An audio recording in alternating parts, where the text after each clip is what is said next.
समय की बात है, परमेश्वर कबीर साहिब राजा वीर सिंह बघेल के पास आया हुआ था। राजा ने कबीर साहिब को बहुत ही आदर संस्कार के साथ दरबार में ले गया और राजा ने कहा, भगवान अपने दास को सरनाम देने की कृपा करें, क्योंकि सरनाम के बिना मोक्ष संभव नहीं है। कबीर साहब ने कहा, हां राजन, सरनाम ही मोक्ष मंत्र है, लेकिन आपको एक काम करना होगा। राजा वीर सिंह ने कहा, आज्ञा दे प्रभु।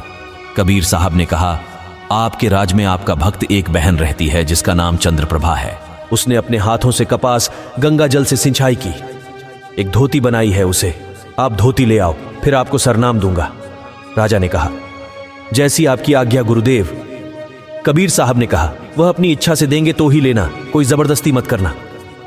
राजा ने बहुत ही खुशी खुशी चंद्रप्रभा के घर पर गया और कहा, यह बहन, आप जो अपने हाथों से धोती तैयार की है, आप वह मुझे दे दो। फिर चंद्रप्रभा ने कहा, क्षमा करें राजन, मैं वह धोती आपको नहीं दे सकता हूं। राजा ने कहा, क्यों बहन, मुझे गुरुदेव से सारनाम लेना है और वह मुझे सारनाम तभी देंगे जब मैं आपसे यह धोती लाकर उन्हें देंगे। चंद्रप्रभा कहती है, नहीं राजन, मैं यह धोती जगन्नाथ के लिए बनाई है, मैं उन्हें भेंट करना चाहती हूं।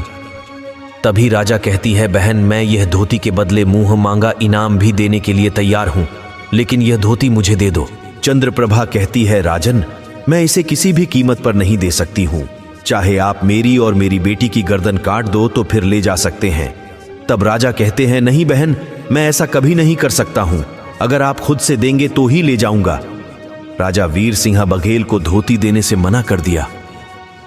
राजा वीर सिंह बघेल उदास मन से कबीर परमेश्वर के पास आया और बोला, गुरुदेव, उसने कहा कि वह धोती को केवल जगन्नाथ में ही भेंट करना चाहती है। कबीर साहब ने कहा, कोई बात नहीं राजन, आप भगत चंद्रप्रभा के साथ 2 सिपाही भेज दो, ताकि रास्ते में उसे कोई दिक्कत ना हो और वह सही सलामत घर आ जाएगी तो मैं आपको सारनाम दूंगा। राजा वीर सिंह बघेल का तो खुशी का ठिकाना नहीं रहा और उस दिन का इंतजार करने लगा। अगले दिन ही आदेश देकर भगत चंद्रप्रभा के घर पर 2 सिपाही भेज दी। चंद्रप्रभा जगन्नाथ मंदिर के लिए चल पड़े।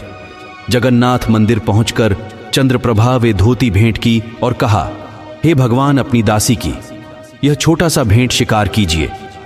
फिर जगन्नाथ मंदिर से वह धोती उड़कर बाहर आ जाते हैं और जगन्नाथ मंदिर में बैठे मूर्ति से आवाज आते हैं, अरे नादान, भगवान ने तो राजा वीर सिंह द्वारा काशी में ही मंगवा ली थी, ये धोती वहां भेंट क्यों नहीं की?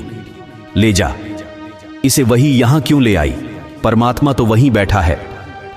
फिर चंद्रप्रभा बहुत ही दुखी होते हैं और वह मन ही मन सोचते रही कि हम भगवान के आदेश को समझ नहीं पाए, मुझ दासी को माफ करो। भगवान और कबीर साहब को याद करके रोने लगे। अपने कर्मों को खोजती हुई वहां से चल पड़े और चंद्रप्रभा पूरी रास्ते रोती रही और रोती रोती कबीर साहब की झोपड़ी के पास पहुंच जाते हैं। वहां पूछा कि कबीर साहब नहीं है, तो पता चला कि गुरुदेव तो राजा वीर सिंह बघेल के दरबार में गए हुए हैं। फिर चंद्रप्रभा राजा वीर सिंह बघेल के दरबार में गया और कबीर साहब के चरणों में धोती रखकर बहुत बुरी तरह से रोने लगी। फिर परमात्मा कबीर साहब कहते हैं, क्या हुआ बेटी, आपके जगन्नाथ ने धोती शिकार नहीं किया? फिर चंद्रप्रभा ने कहा, क्षमा करो मालिक, मुझे नहीं पता कि आप ही जगन्नाथ में बैठे लीला कर रहे हो। फिर चंद्रप्रभा के साथ गए 2 सैनिक पूरी कहानी बताई। राजा को भी बहुत आश्चर्य हुआ कि पूर्ण परमेश्वर गुरुदेव ही है। फिर राजा बघेल सिंह ने कहा, हे भगवान, हम तो तुक्ष बुद्धि के जीव हैं, मैं आपको केवल सिद्ध पुरुष और गुरु ही मानता था, सच में अभी सारनाम के काबिल ही नहीं हूं। फिर परमात्मा कहां पुण्यात्माओं, जब तक आप गुरु को भगवान तूल नहीं मानते हो तब तक आपके भक्ति व्यर्थ जाती है। ये अनमोल ज्ञान जगत गुरु तत्वदर्शी संत रामपाल जी महाराज के सत्संगों का अंश मात्र है। संपूर्ण आध्यात्मिक ज्ञान के लिए सुनिए संत रामपाल जी महाराज के मंगल प्रवचन।